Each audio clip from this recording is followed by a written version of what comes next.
con gì không? Mấy con? Lớn.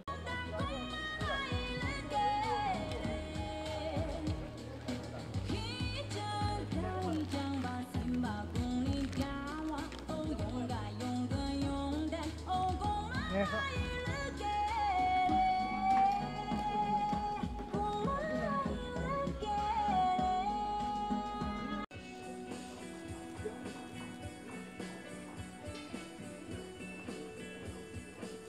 Allô, allô, allô. 1, 2, 1, 2.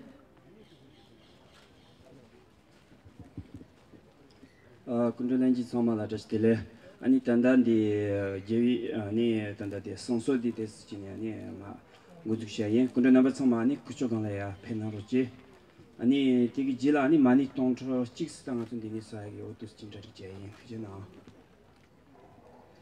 Bonjour à tous et à toutes. Donc nous allons commencer la cérémonie d'ouverture. La cérémonie d'ouverture avec la prière de longue vie à sa sainteté le 14e Dalai Lama et le rituel de la purification de lieux à Samsel. Donc venez, ceux qui veulent rejoindre avec nous à la prière pour sa sainteté le 14e Dalai Lama. Donc n'hésitez pas à nous rejoindre et vous pouvez vous asseoir sur les chaises également. Merci beaucoup.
Mima nambuzu tanda di mani dongra jik di para sa shushina di para tanda di Vietnam lama di shindu chusungna yachi.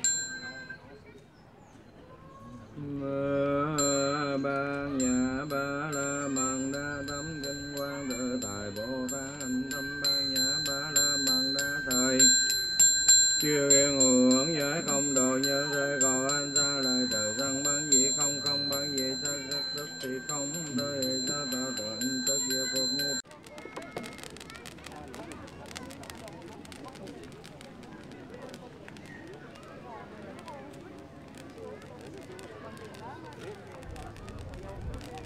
继续讲的，你知不知道农业个到这里开发出去，你知不知道的恰当不是你不对的，俺是怎么挣钱？俺这种马对对对，怎么这样的？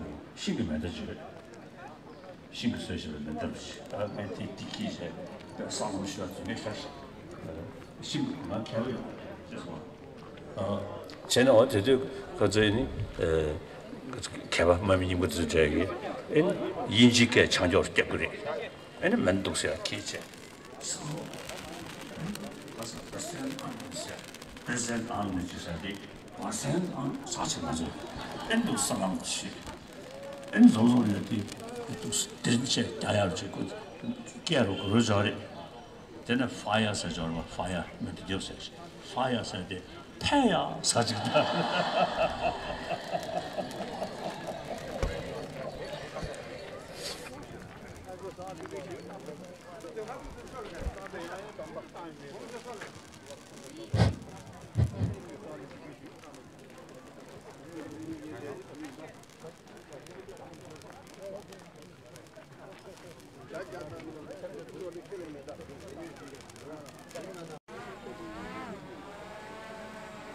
Bonjour à tous et à toutes. Donc, nous avons terminé la prière pour Sa Sainteté le 14e Dalai Lama et nous allons passer à Saint-Seul, la purification de ce lieu. Et c'est une cérémonie avec la farine de blé. Vous avez normalement tous dans votre main et nous allons faire partir tous les mauvais esprits et faire revenir la joie et le bonne humeur dans ce lieu. Merci.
인간 사만양도 인간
tình cảm rồi tình người và vấn đề tâm linh của mình sẽ càng rất là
아니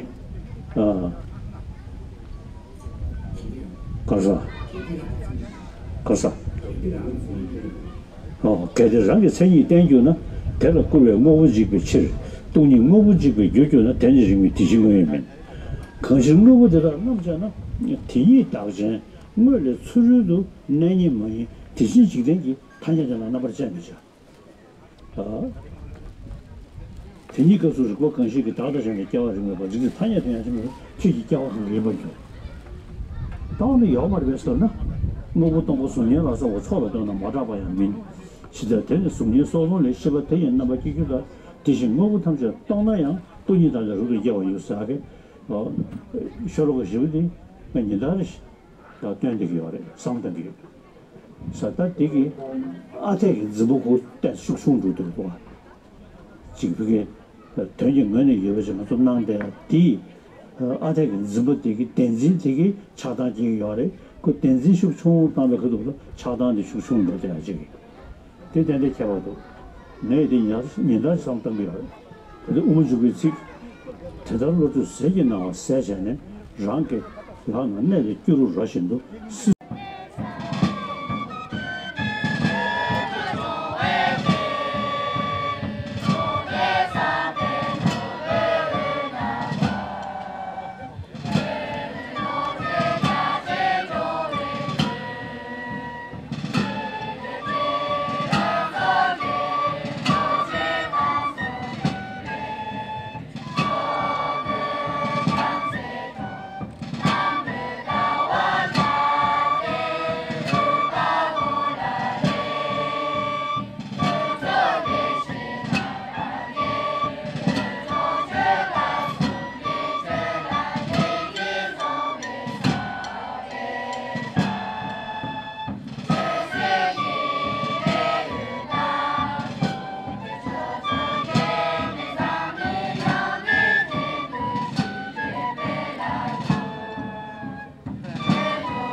Ceux qui ont sacrifié leur vie pour le Tibet. Merci.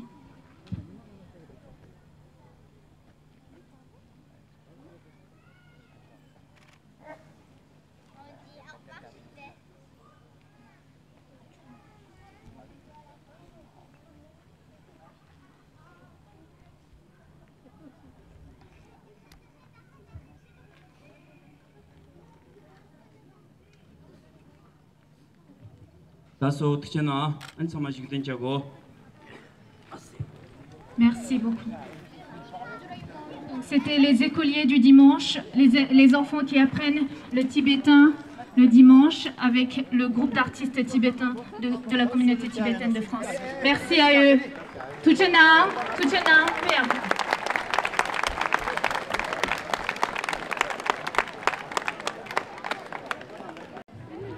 memon nambagi dela di kupre thondro rombo chiga kundenda ani jader phageyona nambacho ya penalty.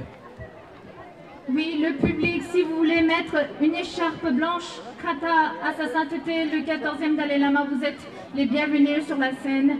Donc vous pouvez faire la queue et venir mettre l'écharpe. Merci.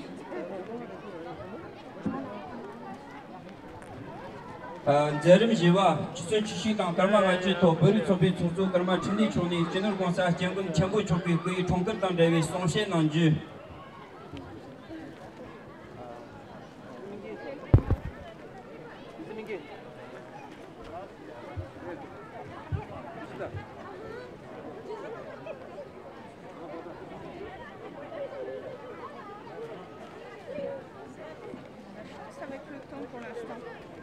De vous accueillir aujourd'hui pour fêter le 86e anniversaire de Dalai Lama. Donc, étant donné que ça doit faire 1 an et demi qu'on n'a pas pu se rassembler à cause de cette pandémie, donc nous, aujourd'hui, nous avons le plaisir de vous voir, et surtout, le plaisir de vous voir tout le peuple, tout le public, et puis ainsi que nos amis, et surtout mes chers invités, M. André Gatolin, le sénateur, Madame la maire Emmanuel Pierre-Marie, ça, voilà, Emmanuel Pierre-Marie, et bien M. Pierre Soin, et voilà, ainsi que voilà, le secrétaire général du bureau de Tibet. Donc voilà, je voulais vous remercier énormément de votre présence.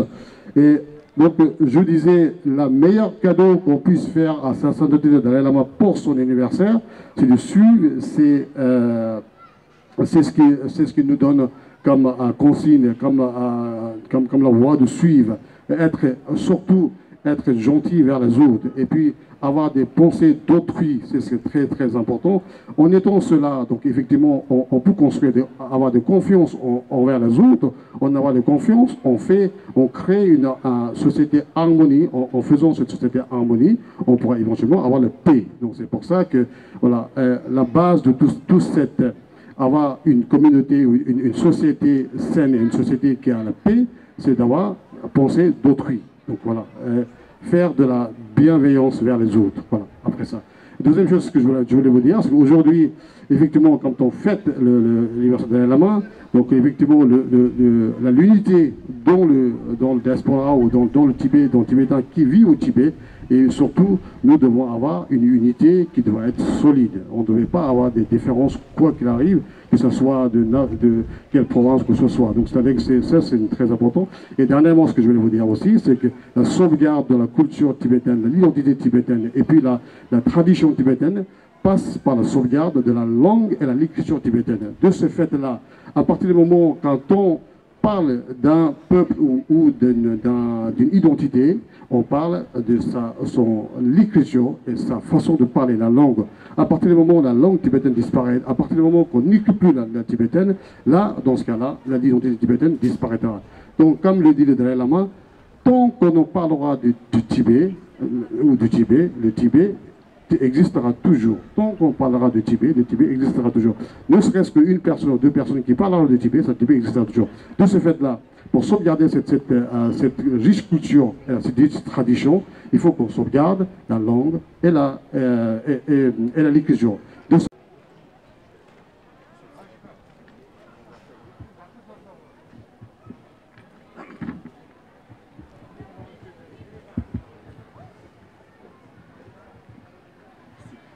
Maintenant, allocution de M.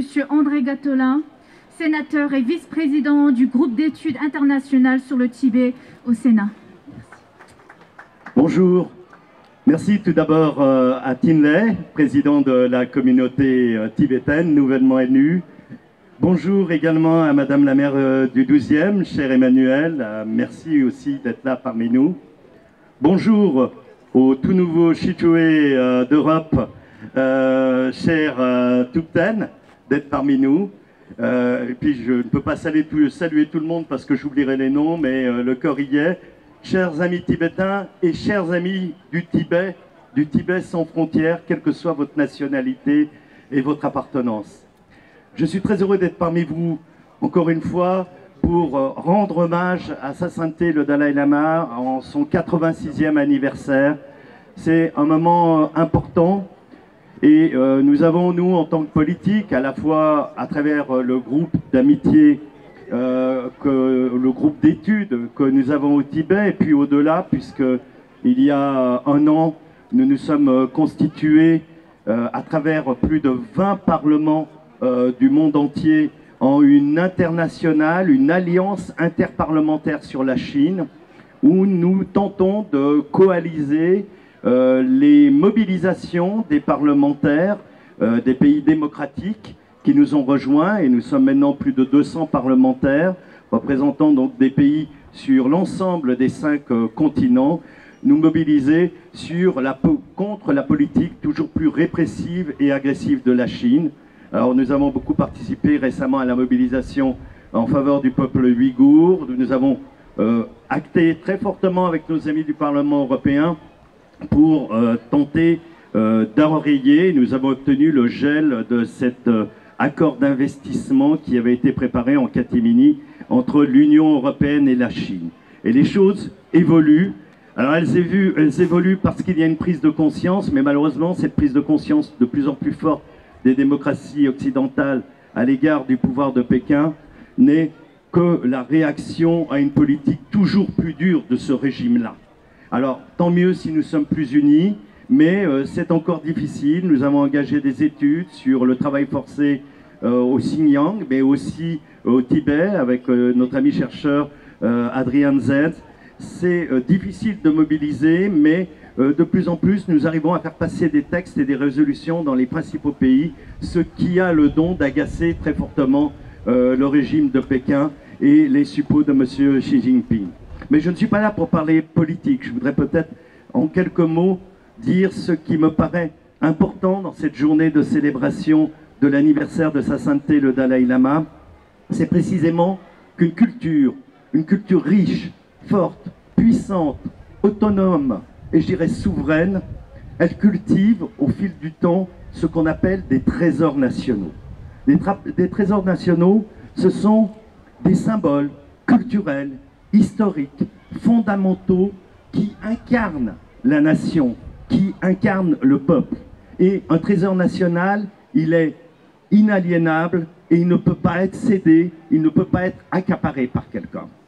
Et très brièvement, je voudrais relever ici 3 trésors nationaux. Le premier, c'est d'abord les Tibétains et la culture tibétaine elle-même, y compris la culture des Tibétains en exil.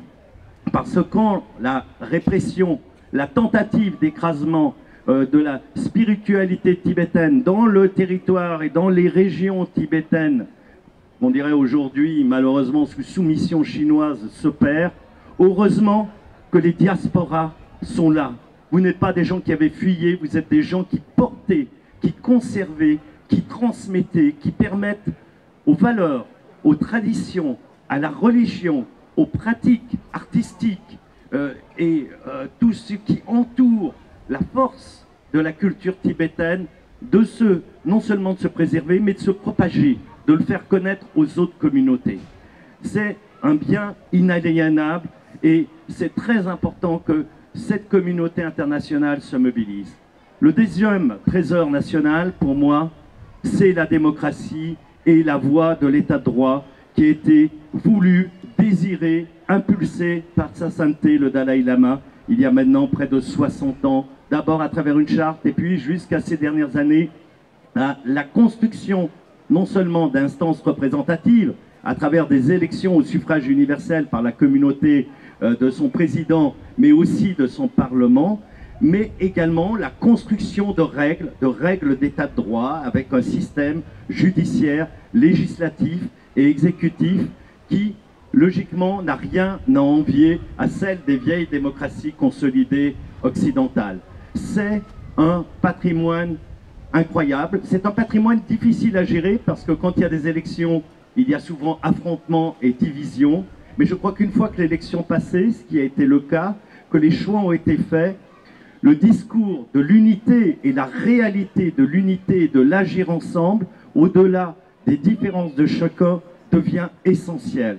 Alors, préservez votre unité, préservez l'harmonie, méfiez-vous des réseaux sociaux qui sont des accélérateurs de stupidité. Je me rappelle il y a 4 ans quand Sa Sainteté le Dalai Lama m'avait reçu en audience personnelle juste après les précédentes élections, il m'avait dit il faut dire à notre peuple, à mon peuple, qu'ils fassent attention à ce qu'ils disent, ce qu'ils écrivent sur les réseaux sociaux, parce que parfois j'ai l'impression d'être dans une élection américaine entre Trump et à l'époque la candidate démocrate. Donc je dis attention, vous devez aussi porter cette valeur d'unité dans vos expressions personnelles et nous serons là pour vous accompagner. Enfin, le 3e trésor national, c'est évidemment Sa Sainteté le Dalai Lama. Ce que le Dalai Lama représente, ce n'est pas simplement un trésor national pour les Tibétains, c'est même un trésor mondial. Si cela existait, vous savez, il y a l'UNESCO qui est chargé du patrimoine mondial de l'humanité. Malheureusement, on ne peut pas inscrire une personne au patrimoine mondial de l'humanité. Mais je crois que la première personne qui mériterait d'être inscrite dans ce cadre, c'est bien le 14e Dalai Lama, Sa Sainteté. Et franchement, je suis heureux.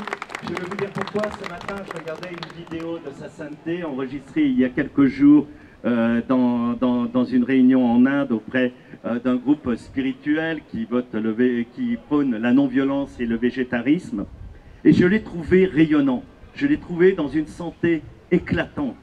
Matière à faire, je dirais, rager le pouvoir de Pékin, qui pense et qui essaye d'expliquer qu'aujourd'hui, qu'il devra être, sinon décideur, mais qui donner son aval à une éventuelle succession de Sa Sainteté. La succession de Sa Sainteté n'est pas en débat aujourd'hui.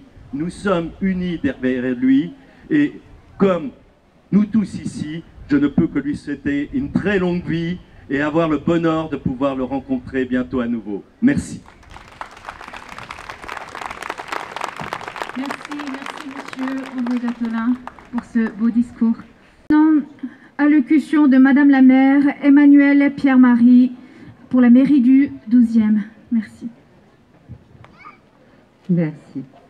Monsieur le Président, Monsieur le Sénateur, cher André, Monsieur le maire, Monsieur le maire Jean-Luc Romero qui va nous rejoindre, qui a eu un problème de transport mais qui est tellement fidèle à votre communauté. Mesdames et messieurs, je suis effectivement en tant que nouvelle maire du 12e arrondissement particulièrement honorée d'être parmi vous sous le soleil aujourd'hui pour célébrer le 86e anniversaire de Sa Sainteté, le Dalai Lama, chef spirituel tibétain exilé, autorité religieuse et autorité politique, respecté et adoré pour ce qu'il est, ce qu'il représente pour le peuple tibétain, les communautés tibétaines en France et ailleurs, mais aussi pour l'humanité dans son ensemble. Le Dalai Lama prône un sens de l'unité, de l'humanité dans une ère où nos semblables paraissent souvent oublier que nous appartenons avant tout à une seule et même famille, dont la compassion et la recherche de l'harmonie doivent être le moteur. Sa vision de la religion et de sa pratique est éclairante et rassurante, empreinte de générosité, mais aussi de principes. Un premier, celui de la séparation de la religion et de l'État, la sécularité et la laïcité. Vous savez à quel point ces valeurs sont importantes pour nous en France.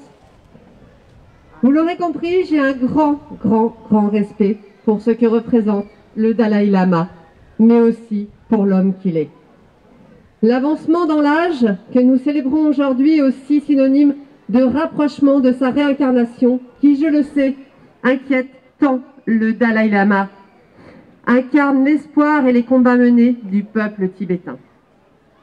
Je souhaite réitérer aujourd'hui notre solidarité et notre soutien en faveur de la lutte du peuple tibétain pour sa liberté et son droit d'existence. Et je suis particulièrement honorée de pouvoir le faire devant vous à l'occasion de cette célébration particulière. Je vous remercie pour votre écoute et laisse maintenant la parole à Jean-Luc Romero qui arrive juste à l'instant. Si ça, c'est pas magique, vraiment, cher Jean-Luc, tu as le sens du timing incroyable. Jean-Luc, je ne le présente plus, mais vous le connaissez pour son grand cœur, pour ses engagements politiques, mais il est désormais aussi adjoint à la maire de Paris en charge des droits humains, de l'intégration et de la lutte contre les discriminations, pardon, il m'en fait. Et c'est surtout personnellement un grand ami, et je sais aussi un grand ami de la communauté tibétaine. Donc voilà, je vous l'accueil sous les applaudissements. Merci Jean-Luc pour ce sens du timing. Alors, merci Madame la maire pour le discours et de l'intégration et de la lutte contre les discriminations. Un ami de longue date, bien sûr, pour la cause tibétaine. Merci. Bonjour à toutes et à tous, et oui, j'arrive pile poil, j'arrive de province pour tout vous dire, et malheureusement mon train était annulé, c'est ce qui explique mon retard, mais je suis très heureux d'arriver après la maire du 12e, puisque je suis aussi un élu de son conseil, puisque je suis élu du 12e, et avec Emmanuel, on est très très heureux que vous soyez ici, dans ce 12e arrondissement. Nous portons évidemment à vos côtés la cause tibétaine. Je suis adjoint à la maire en charge des droits humains et je n'oublie pas, nous n'oublions pas que le Dalai Lama est citoyen d'honneur de la ville de Paris. Ça veut dire que nous avons évidemment des obligations vis-à-vis de lui qui sont celles d'abord de le soutenir et puis bien sûr de soutenir tout le peuple tibétain. Et je dirais aujourd'hui, j'aurais évidemment une pensée pour les Ouïghours qui subissent, comme les Tibétains, malheureusement, ce joug terrible de la Chine. Je pense à nos amis de Hong Kong qui vivent aussi aujourd'hui des choses bien terribles. Et sachez qu'en ce qui me concerne, et en ce qui concerne de nombreux élus du Conseil de Paris, nous sommes à vos côtés. Plus que jamais, il faut soutenir et aider le Dalai Lama. C'est un homme de paix. Et il est parfois paradoxal de voir que nos intérêts financiers priment souvent sur ce qu'il apporte à notre société. Il est l'un des rares chefs religieux à ne jamais prôner la guerre, à ne prôner que la bienveillance, que la compassion, comme tu le disais tout à l'heure, Emmanuel, que l'amour des autres. Et évidemment, nous ne pouvons que souscrire à un tel message de paix. Et j'espère que bientôt, nous arriverons à Paris à l'entendre, même s'il ne peut pas forcément venir, parce qu'aujourd'hui on sait que ses voyages sont plus compliqués, mais j'espère qu'à Paris, et que nous saurons le recevoir comme il se doit, nous saurons l'entendre comme il se doit, parce qu'il n'est pas normal qu'en France, nous ne l'ayons jamais reçu officiellement, comme Angela Merkel l'a fait, comme d'autres élus dans le monde, comme d'autres présidents dans le monde l'ont fait. Il a sa place dans notre pays, il est citoyen d'honneur de cette ville et nous attendons avec impatience son message de paix. En tout cas, sachez qu'en tant qu'adjoint à la maire de Paris, je suis à vos côtés et que plus que jamais, nous sommes là pour relayer ce message de paix, ce message universel, ce message d'amour. Je vous remercie. Merci beaucoup, Monsieur Jean-Luc Romero Michel.